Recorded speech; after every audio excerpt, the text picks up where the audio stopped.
Meus irmãos, nessas últimas semanas, nós ouvimos muitas palavras lançadas ao ar que sabemos, por experiência, que boa parte delas não serão cumpridas. Além disso, por conta desse momento político, nós ouvimos muitas promessas proferidas por políticos e, por conta disso, eu tenho visto muitos cristãos sendo envolvidos aí por um sentimento de insegurança.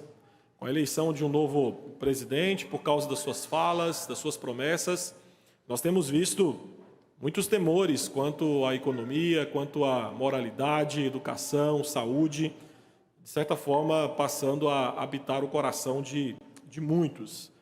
Irmão, eu quero te falar que isso, para nós como cristãos, isso não é novidade. Desde Gênesis capítulo 3, quando o mundo conheceu o pecado, nós sabemos que nós estamos vivendo num mundo que é totalmente instável. E como cristão nós sabemos que quando nós abraçamos a parte das palavras ou promessas que vem desse mundo caído, nós convivemos sim com a sensação de estarmos em algum momento andando como se fosse uma corda bamba cruzando um desfiladeiro. Só que, infelizmente, diante desse cenário de instabilidade, nesse mundo que nós vivemos, vez ou outra, o nosso coração acaba se questionando. Será que existe algo seguro nesse mundo? Algo em que nós podemos nos apegar e que nós temos certeza que não mudará? Para o cristão, a resposta é sim. Meus irmãos, a palavra revelada de Deus, a palavra escrita e entregue a nós pelo Senhor, ela, meus irmãos, é um guia seguro, é um guia estável, é um guia digno de confiança. O texto que nós iremos ler e expor de forma bem resumida e breve nessa manhã, fala sobre a parte da pena de um escritor chamado Agur, que é um escritor desconhecido.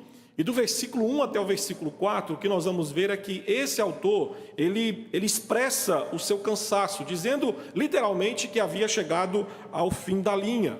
Ele havia desistido de, por conta própria, nesse mundo caído, encontrar estabilidade, que, de certa forma, ele nos aponta que só é possível encontrar na pessoa de Deus. Nesse mundo complexo, o que nós vamos ver é que Agur, nos 4 primeiros versículos, ele reconhece os limites da compreensão humana e volta-se para a única fonte confiável, a palavra revelada do Senhor. E Agur, então, nesses 2 versículos que nós iremos ler, versículos 5 e 6, nos mostra por quais motivos a palavra do Senhor é fonte confiável. De certa forma, a partir do versículo 5, ele vai nos dizer que essa palavra passou por 2 testes, e nesses 2 testes ela foi aprovada. Leia comigo o versículo 5, que aqui Agur nos fala sobre a palavra de Deus resistindo ao teste do tempo. Quando ele diz, toda a palavra de Deus é pura, ele é escudo para os que nele confiam. Meus irmãos, em nossa finitude, nós somos incapazes de conhecer a Deus por nós mesmos. Deus só pode ser conhecido por meio de si mesmo. E a forma que ele agradou ser conhecido foi revelando a si mesmo por meio da sua palavra escrita. Então aqui no texto, Agur diz que essa palavra que o Senhor nos deu, ela é pura. Aqui nós temos a imagem do refinador de metal precioso. A ideia do versículo é que a palavra de Deus foi testada e foi considerada autêntica, como o ouro que é refinado, estando livre de qualquer tipo de material falso. Ao longo dos anos, meus irmãos, por meio das experiências vividas, os homens descobriram que a revelação de Deus escrita permanece verdadeira. E isso acontece porque Agur mostra o caráter de Deus e a sua palavra como algo inseparável. Assim como Deus é, a palavra do Senhor também é. Se Deus é eterno, a sua palavra também é. Se Deus é imutável, a sua palavra também é imutável. Por isso que Agur vai nos dizer que aqueles que confiam em Deus, sujeitando-se às suas palavras inspiradas, se refugiam nele.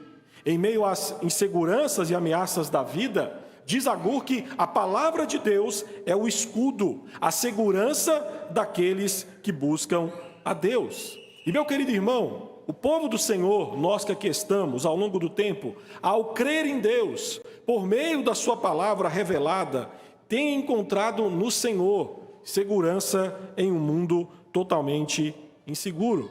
Mas observe ainda o versículo de número 6, que é quando Agur nos fala sobre o segundo teste, que essa palavra resistiu. É o teste dos intérpretes. Versículo 6, ele vai dizer: nada acrescente às suas palavras, para que não te repreenda e seja achado mentiroso.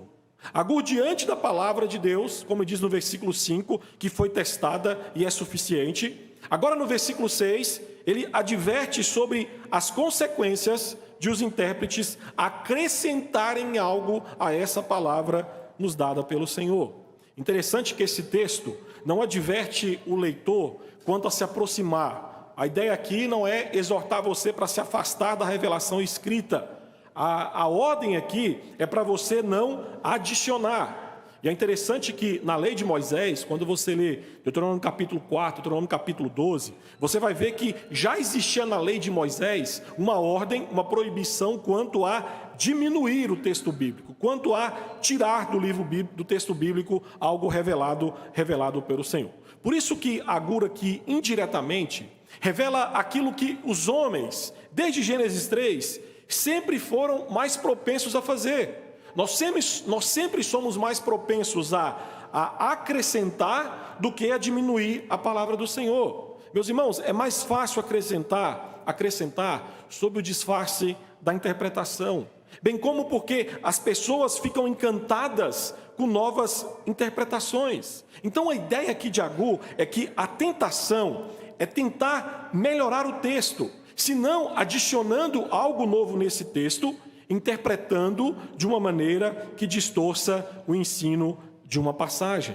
A adição aqui é uma falha em presumir, corrigir, depreciar ou substituir as nossas ideias, que são ideias falhas e totalmente contrárias à palavra do Senhor. E pelo contexto, percebe-se que qualquer um que altera a palavra de Deus não está buscando refúgio no Senhor, mas está conformando o Senhor arrogantemente à sua própria imaginação, à sua própria interpretação. Por isso que Agur diz que aquele que acrescenta alguma coisa à palavra de Deus é reprovado por Deus, ficando debaixo do veredito daquilo que Paulo, lá em Romanos capítulo 3, versículo 4, também vai dizer, ficando debaixo do veredito de mentiroso.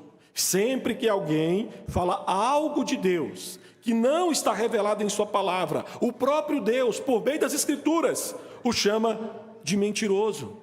Então aqui Agur nos mostra que cada pessoa que recebe a palavra de Deus deve ser humilde e submisso ao que ela diz, porque é a palavra humana e não a de Deus que precisa ser provada. Os homens, como intérpretes, meus irmãos, em alguns momentos, interpretam a Bíblia de forma equivocada. Porém, o problema não está no texto bíblico, o problema está na má interpretação do intérprete. E por que isso acontece? Porque a interpretação, meus irmãos, é um ato humano. E como tal, é falível. A interpretação da Bíblia não é a palavra de Deus da forma como a Bíblia é a palavra de Deus. A interpretação é uma administração da palavra de Deus. E ela pode ser tanto fiel à palavra do Senhor, como ela pode ser infiel. Por isso que toda interpretação, que toda pregação, que todo ensino deve ser pesado de acordo com o padrão da infalível palavra de Deus revelada e entregue a nós na Bíblia. E eu quero, a partir disso, pensar com você em duas implicações breves a respeito desse texto. Meus irmãos, primeiro, permaneça nas Escrituras. Agur nos mostra que nem todos permanecerão nas Escrituras. E nós sabemos que devido à instabilidade da nossa época, alguns mudam as Escrituras, alguns distorcem as Escrituras, alguns acrescentam as Escrituras, se tornando, como diz o texto aqui, mentirosos.